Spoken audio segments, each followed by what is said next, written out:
Star জলসার এই প্রত্যেকটি ধারাবাহিকই তো দর্শকদের খুবই প্রিয়, সে কথা হোক বা অনুরাগের ছোঁয়া, ওদিকে তেঁতুল পাতা হোক বা দুই শালিক, এছাড়া রোশনাই, এই প্রত্যেকটি ধারাবাহিকই দর্শকদের খুব প্রিয়। তবে এবার এই সকল ধারাবাহিকের সম্প্রচারের সময় একটা পরিবর্তন আসছে। এর মধ্যে কিছু ধারাবাহিক তো আবার দর্শকরা দেখতেও পাবে না। আর কয়েকদিন পরেই বাংলার নতুন বছর শুরু হতে চলেছে, নববর্ষ আসতে চলেছে। আর এই নববর্ষ উপলক্ষে এবার কিছু ধারাবাহিকের 1 ঘন্টার মহাপর্ব দেখানো হবে। এবার তেঁতুল পাতা ধারাবাহিকে নববর্ষের দিন 1 ঘন্টার মহাপর্ব সম্প্রচার হতে চলেছে।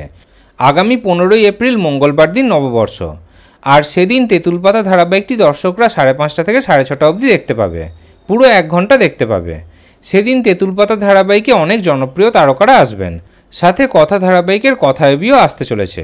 এছাড়া আসছে বাংলা সিনেমার জনপ্রিয় তারকা ইয়াস এবং নুসরাতও, সাথে আসছেন আমার বস সিনেমার তারকারা, আসছেন অভিনেত্রী শ্রুতি দাস, অভিনেত্রী ঐশ্বর্য সেনও।